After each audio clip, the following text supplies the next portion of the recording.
Good morning and welcome to our next podcast, and it's called Investment Properties with a Local Expert. And we have a special guest, Jeff Rambo, for it. Thank you, Jeff, for coming. You're welcome. Calgary has been kind of a hot spot for investments in last couple of years. Right? Yeah, I agree with that for sure. What's the best kind of property to invest in right now? It kind of depends on what your goals are, what you're looking for out of a property. There's kind of three ways to make money investing in properties. You've got your cash flow, you're paying down a mortgage, and then the increase in value. You can also do renovations to create value there, but the three are the ones that I mentioned first. So it kind of depends what your goals are. If you're looking for a cash flowing property to make sure that you have some extra money to pay for expenses that come up and arise over time, you're looking to buy an area that's going to go up in value. Maybe you don't get the cash flow out of that area as well. And then, paying down your mortgage, if you can get a cheaper home that you can pay down the mortgage quicker using most of the rental funds to do that. So it kind of depends on what your goals are, what part of the city you want to be in, and what your long-term plan is going to be. If you want to buy and hold, want to renovate and create value through that, just kind of depends on what your goals are for each different strategy. Do you have any favorite types for yourself? I've always been a buy and hold kind of guy. Mm-hmm. I bought my first place in 1992. That's right. When I was 1 year old, actually. And I wasn't even born yet. That's how funny it is. And then I put the suite in the basement myself. So I did the kitchen and all that. I hired some contractors to help me out. And that's when I got started in that. So I did that out. And then I took some money from that. And I went and bought a second one, kind of did the same thing from there. So first strategy for me was to buy, renovate, increase in value, and then use that positive cash flow to save it up and then go on to the next property. So that's how I got started in doing that. So I guess for me, the best thing is just to buy and then hold. I still have that property today. So yeah, I bought it for $125,000 back in 1992, and it's probably worth about $800 today if I was to sell it. So yeah. Think about that. I put down 10%. I put down, $12,500, and my parents saying, we pay way too much for that. Don't do it. And I did it and lived there, and it all worked out very well. So I think the biggest thing is if you hold it long enough, you're going to do well in real estate. And, that's kind of the secret, I think, for people should think about. Right.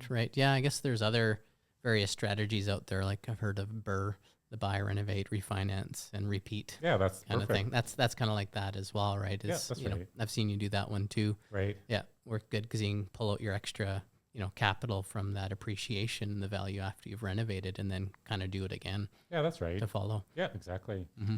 So you usually mix your properties strategies, like depending on the property. Is that what you do? Like so for me, like it's always changing over time, right? So back in the 90s and 2000s and then early 2000s, you could buy a property and rent out the upstairs and the downstairs and make like $800 in positive cash flow. You're not going to see that today because the values have gone up so much and the rents haven't gone up as quickly. I was starting to see the rents kind of go up in the last couple of months, but they kind of settled off now. It's starting to actually decline in Calgary. So you're not going to get that kind of positive cash flow today.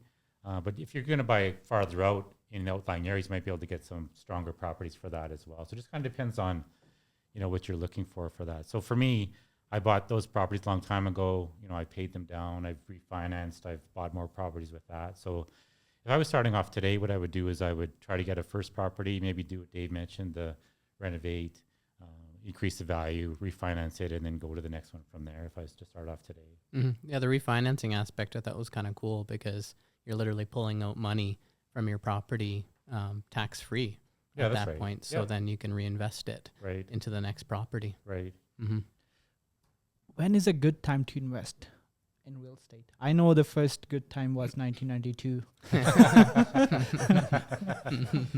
But like, when's a good time to invest? I think there's good opportunities in every market. It kind of depends, obviously everybody says, the best time to buy is today, right? And I agree with that if you're looking for good opportunities, but you can't just buy the first property you see. You got to do some homework and research on it and, look for the good deals. And there's going to be ups and downs. You have to look at it as a long-term approach on it. But, the best time to buy is when you can get into it and when you get a good deal in the market that you're in. Mm-hmm. I know sometimes people get caught waiting and they're like, I'll wait for it to come down, but it never goes down. All of a sudden it goes up. You missed an opportunity there as well, right? Yeah, so maybe 3 months ago I was working with a buyer looking to buy a fourplex. Right. We got the price, everything figured out, and they backed out probably for like a $10,000 improvement they wanted to be done on the I property. see. Yeah, they wanted I some see. work to be done before they bought it. Mm-hmm.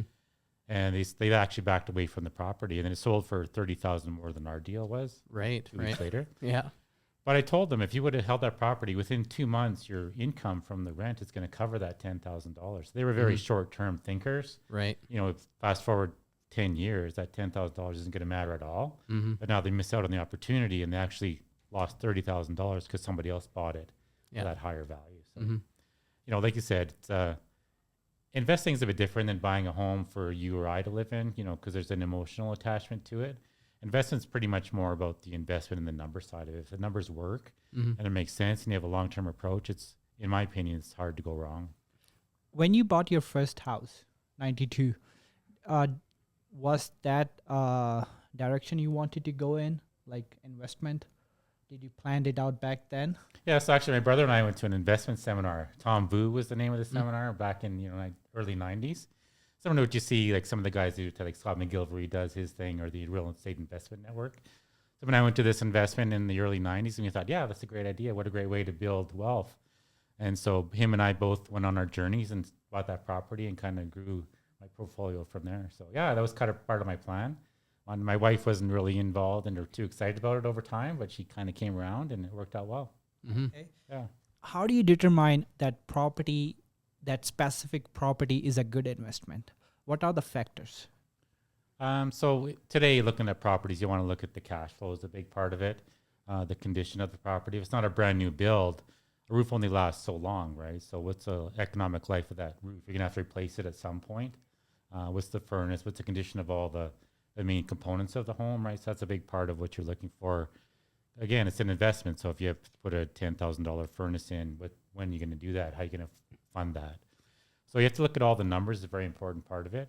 And again, you have to decide if you want cash flow or if you want an increase in value. You might want to buy a property in, say, Albert Park or in the southeast area. They're a bit lower priced. The rents are similar, not quite as good as you get in the other parts of the city, but you get more positive cash flow there.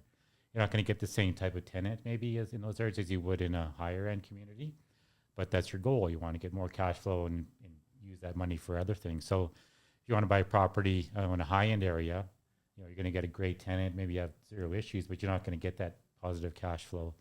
What we're finding today is a lot of people from Toronto and Vancouver, like them losing $600 on a property and investment. That's normal for them down there. They don't have the same kind of prices we do here in Calgary, and that's why the values have gone up quite a bit in investments in the last year, in my opinion, in Calgary. A lot of people from outside are coming in where they're used to paying, subsidizing their investments. That's why it's kind of slowed down a bit for the great ones that I look for when I invest. Do people really invest in luxury neighborhoods? Yeah, they do. So I have clients that have bought, you know, detached homes in the south, and they have one family living there. They might be breaking even or losing a bit of money each month on their property, but they know the family's there. They got kids that are going to school, and their kids aren't going to want to get out, lose their friends and all that. So it's probably a long-term tenant and a good property with zero maintenance issues, and they're pretty happy with their return on it. Okay. Yeah, I guess maybe, are there any other big factors that come to mind, like when you're deciding on buying an investment property? Like maybe what are the biggest components? I guess the biggest thing that make the huge difference for investment properties is interest rate's a huge one, right? So 1% increase in your mortgage on $1 million home is a very high monthly payment, right? So the interest rate's very important for that. Yeah. The second part is the income. You'd be surprised if you increase the income $100 a month, it has a huge impact on the rate of return of the property. So those are two big levers that I talk about when I go through the numbers with my clients. Is what is your mortgage rate? What is your down payment? And what's the rate of return? But the biggest things are the rent. You got to try to maximize your rents and keep your interest rates as low as you can. Cool. I know you got a lot of stories for real estate with all your properties that you have. Maybe tell us a few more of the success stories, maybe through some of your strategies, and then any mistakes that you made too along the way. Because I know we all gotta learn. I know I've made mistakes in my time, and I'm sure everybody kind of has too, right? It's just about like, what did we learn from it at the end of the day? So many mistakes. Yeah, you'd be talk for 4 hours about the mistakes. How much time we got here? Exactly. We've had some good news stories. Like we bought a fourplex that only had suites on the top, and then we created suites in the basement, and then we renovated and we refinanced, like you mentioned. We got back our full investment on that. So Cool. our investment is actually $0, actually a negative investment on that. And now we're making Yeah. positive cash flow on the property. So Nice. that was a great one that we did. For sure. We bought one property off the city of Calgary. It was like a dialect home. It was almost, we took it down to the studs and did the same thing, renovated it all, put in the suites, legalized it all. And that's a very good cash flowing property for us. Cool. So, yeah, just, you know, if you get the right property and have the right people to help you get it set up properly, then they could be great investments for sure. Yeah. Yeah. Yeah. I liked your Fairview one that you had as well, where you bought and just renovated the suite downstairs, I remember, and then added value. And yeah, it went up a lot. Refinanced that one as well. Yeah, that's right. I have one business partner. We have two properties together. One's a fourplex and one's a up-down duplex in Fairview, like you mentioned there. And after all of our expenses are paid, we make about $3,000 each per month off those two properties. So Nice. it's been a very good investment on those ones for sure. Cool. Yeah. Nice. Yeah, good to hear. And I guess any key learnings from like I was saying, anything that you've kind of learned along the way that you wanted to share? I think the biggest thing when people ask me that question, is I would say, is that the biggest mistake I made was actually selling properties. Yeah. That house hear that I that. bought in 92, I actually owned the house next door to it. Okay. And then, you know, somebody made me an offer and I thought, wow, I'm going to make this much money. I think it was like $30,000, $40,000. So I sold it.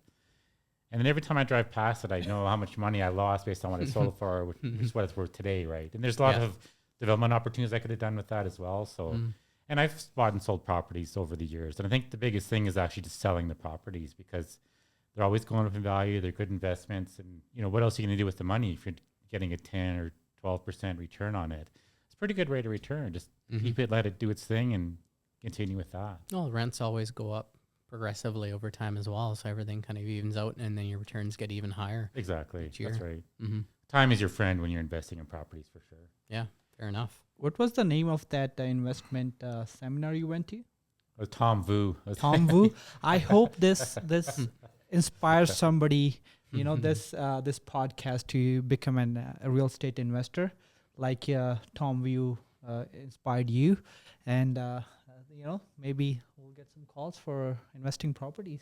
Yeah, and there's lots of books you can read about investing as well. If you're yeah. interested in doing that, or podcasts you can listen to. So Exactly. there's Yes. lots of information out there for sure. No, Yeah. Perfect. Any more questions? No, Dave? I can't think of anything else. No? No, Jeff did a great job, you know, just Thank you, talking Jeff. about everything Thank you. there, for sure. Let's move on to the next segment. It's called Community Showdown. Do you want me to go first on this one? Yeah, you go for it. I mean, you were showing down, all right? Yes.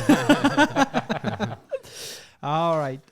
Royal Oak is my community for the week. Let me.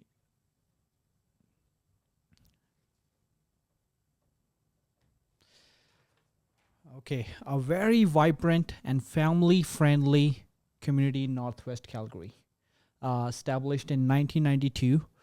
Features one and only man-made lake community. Was this Arbor Lake here? Yes. Oh, Arbor Lake. Oh, not Royal Oak. No. Okay. Oh. Oh, yeah, yeah, that's right. Oh. Right. Yeah, sorry about Sorry that. about that. No, it's all good. Yeah. Yeah. Did I say Royal Oak and started with Arbor Lake? That's what I did? I think so, yeah. Oh, Yeah, it's okay. jeez, We'll my st- bad. We'll cut that out and we'll start right now. Okay. Yeah. Oh, we can just keep it. Yeah, yeah. It's a common mistake. I win the showdown. Let's do another one. All right. Now, I'm doing Arbor Lake. Sorry yes. about that. Yeah, no, Yeah. it's all good. A very vibrant, family-oriented community in Northwest Calgary. Features only man-made lake community in Calgary. Is that right? No? Lake Buena Vista. Is that man-made? It was, yeah. Oh, I didn't know that. Mm. Well, you learn something new every day. Yeah. So yeah. one of the man-made There. like Yeah. community in Calgary, stunning views of Rocky Mountains and proximity to nature from there is very amazing. There are tons of school, Arbor Lake School from kindergarten to grade 9. Nearby Robert Thirsk High School is one of the major ones. Lots of park, Arbor Lake Park and Crowfoot Park, the Right. closest ones Yeah. to that.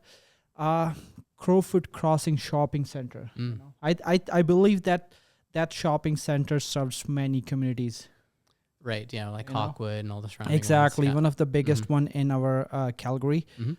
Connectivity to downtown. It's amazing. There's a Crowfoot LRT station that give you access to downtown in just 20 minutes. That's right. Apart from that, established in 1992, offers a mix of housing.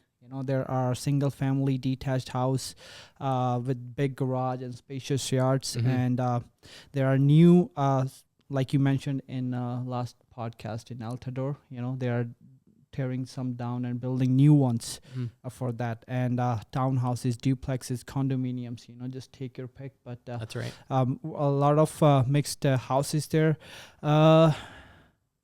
So if you are thinking of buying an Arbor Lake, I would highly recommend that.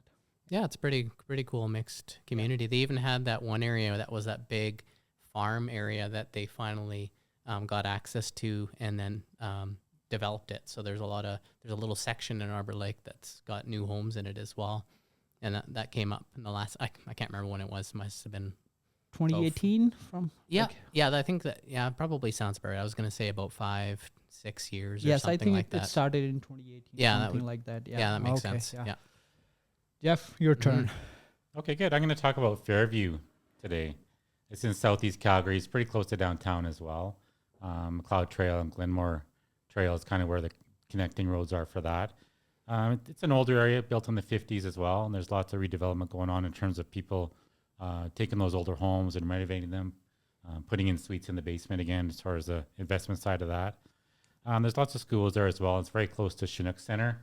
So all the amenities for Chinook Center, it's got everything you could use or need. And very close to shopping as well. There's a Save on Foods just across the street. And there's a Toppler Bowling that has been there for years and years. My brother Craig and I used to go there. Wow, yeah. In the 70s. Crazy. We take the bus, we go down there, and my mom would give us some money to go bowling. But we didn't go bowling. We went next door to the arcade. Yeah. She didn't like us going to the arcade. So we would do that. And then on the bus ride home, we'd say, who won the first game? What did you get? So we had to tell my mom how we did at bowling. Right?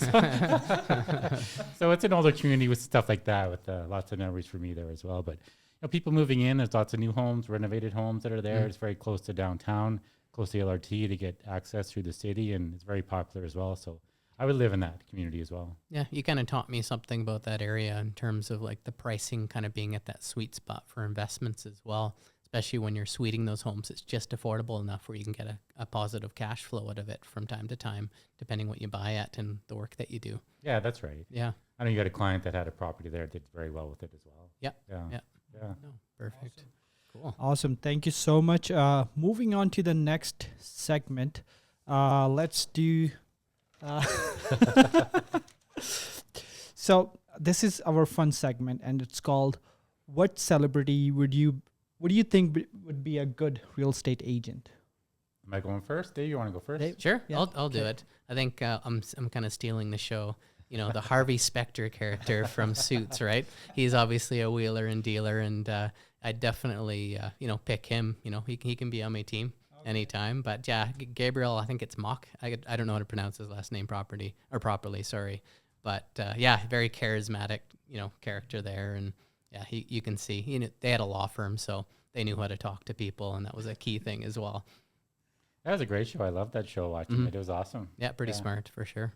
Yeah, no, I'm still watching it. Yeah, I always hoped for what was that? What was the assistant named Donna? Is that her name? Donna Yeah, Paulson? that's right, Yeah, Donna. I always hoped for an assistant like her. All right, Jeff. I chose Ryan Reynolds to be my celebrity who could do well in real estate. You have to be handsome to be good in real estate. I think we got that covered with us as well. So that part of it. You have to have superpowers to be in real estate, like be very patient and be able to make deals happen, like Dave mentioned there. Lots of energy, and you have to have some fun, make some comedy, and he does all that stuff. So I think he'd be great. Absolutely. In real estate. Good pick. Thank you. Perfect. For me, I think Kit Harington, Jon Snow from Game of Thrones. I like him. I think he's gonna be. If he decides, to quit his movie career and become a real estate agent in Calgary, I think he'll do very well. I think he's very honest in his character of Jon Snow, and he always looking out for other people. So I think that's kind of qualities that I see in myself. Being honest, looking out for my clients, and giving information, not clinging to things. He just give out information to other people and just walk away. And all the people just start following him for that. Mm-hmm. You know, so it's like me. I give information to my clients, and I just walk away slightly. And you know, they always come wanting more information, and that's how I close my clients. I think that's what he's. That's awesome. Yeah, great. Cool. Awesome. And that's it for this podcast. Thank you so much, Jeff and Dave, for coming, and especially Jeff. Thank you for giving us a breakdown on the investment You're welcome. Thank you. sector. And thank you guys for watching. This is Think Space Podcast. And take care. Bye.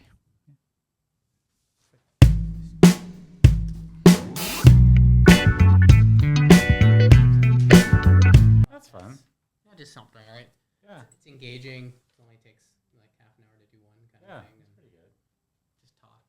Don't have to do as much preparation. Well, we come up with the content, but that only takes, we only spend like maybe 30 minutes to an hour talking.